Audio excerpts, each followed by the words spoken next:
should wear. We can't disguise hostility towards any religion behind the pretense of liberalism. In fact, faith should bring us together. And that's why we're forging service projects in America that bring together Christians, Muslims, and Jews. That's why we welcome efforts like Saudi Arabian King Abdullah's interfaith dialogue and Turkey's leadership in the Alliance of Civilizations. Around the world, we can turn dialogue into interfaith service, so bridges between peoples lead to action, whether it is combating malaria in Africa or providing relief after a natural disaster. The sixth issue that I want to address is women's rights. I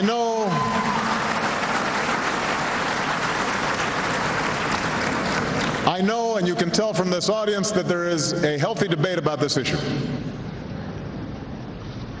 I reject the view of some in the West that a woman who chooses to cover her hair is somehow less equal. But I do believe that a woman who is denied an education is denied equality.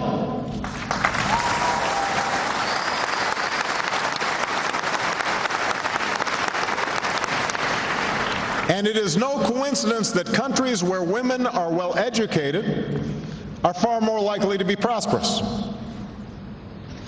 Now, let me be clear. Issues of women's equality are by no means simply an issue for Islam.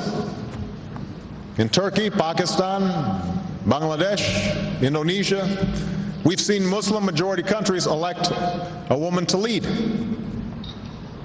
Meanwhile, the struggle for women's equality continues in many aspects of American life and in countries around the world. I am convinced that our daughters can contribute just as much to society as our sons.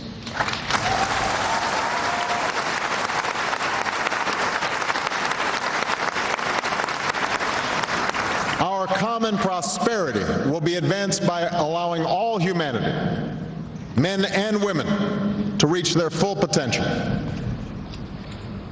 I do not believe that women must make the same choices as men in order to be equal. And I respect those women who choose to live their lives in traditional roles. But it should be their choice.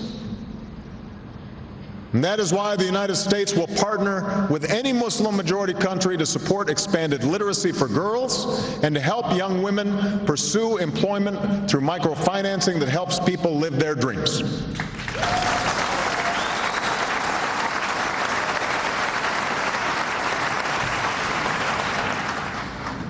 Finally, I want to discuss economic development and opportunity. I know that for many, the face of globalization is contradictory. The internet and television can bring knowledge and information, but also offensive sexuality and mindless violence into the home. Trade can bring new wealth and opportunities, but also huge disruptions and change in communities. In all nations, including America, this change can bring fear. Fear that because of modernity, we lose control over our economic choices, our politics, and most importantly, our identities, those things we most cherish about our communities, our families, our traditions, and our faith. But I also know that human progress cannot be denied. There need not be contradictions between development and tradition. Countries like Japan and South Korea grew their economies enormously while maintaining distinct cultures. The same is true for the astonishing progress within Muslim-majority countries from Kuala Lumpur to Dubai. In ancient times and in our times, Muslim communities have been at the forefront of innovation and education. And this is important because no development strategy can be based only upon what comes out of the ground. Nor can it be sustained while young people are out of work. Many Gulf states have enjoyed great wealth as a consequence of oil. and some are beginning to focus it on broader development. But all of us must recognize that education and innovation will be the currency of the 21st century. And in too many Muslim communities, there remains underinvestment in these areas. I'm emphasizing such investment within my own country. And while America in the past has focused on oil and gas when it comes to this part of the world, we now seek a broader engagement. On education, we will expand exchange programs and increase scholarships, like the one that brought my father to America.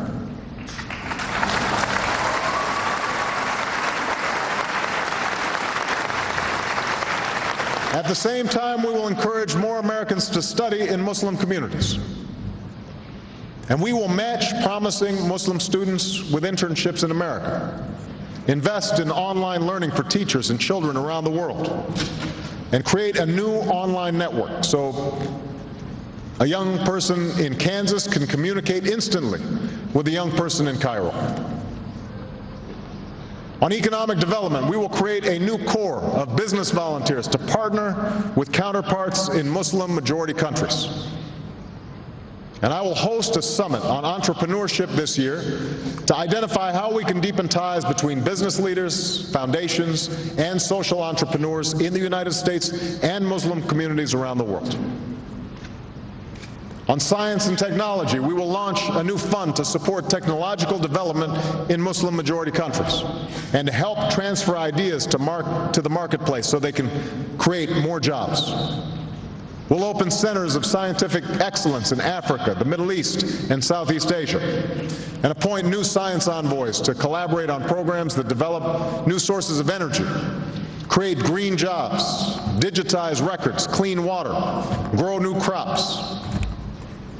Today, I'm announcing a new global effort with the Organization of the Islamic Conference to eradicate polio. And we will also expand partnerships with Muslim communities to promote child and maternal health.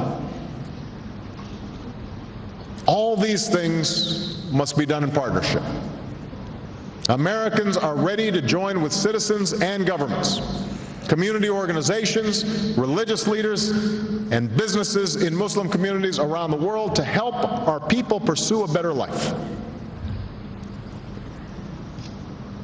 And the issues that I have described will not be easy to address. But we have a responsibility to join together on behalf of the world that we seek. A world where extremists no longer threaten our people, and American troops have come home. A world where Israelis and Palestinians are each secure in a state of their own, used for peaceful purposes. A world where governments serve their citizens and the rights of all God's children are respected. Those are mutual interests. That is the world we seek. But we can only achieve it together. I know there are many, Muslim and non-Muslim, who question whether we can forge this new beginning. Some are eager to stoke the flames of division and to stand in the way of progress. Some suggest that it isn't worth the effort, that we are fated to disagree, and civilizations are doomed to clash. Many more are simply skeptical that real change can occur. There's so much fear, so much mistrust that has built up over the years. But if we choose to be bound by the past, we will never move forward. And I want to particularly say this to young people of every faith, in every country. You, more than anyone, have the ability to reimagine the world, to remake this world. All of us share this world for but a brief moment in time. The question is whether we spend that time focused on what pushes us apart, or whether we commit ourselves to an effort, a sustained effort, to find common ground to focus on the future we seek for our children, and to respect the dignity of all human beings. It's easier to start wars than to end them. It's easier to blame others than to look inward. It's easier to see what is different about someone than to find the things we share. But we should choose the right path, not just the easy path. There's one rule that lies at the heart of every religion: that we do unto others as we would have them do unto us.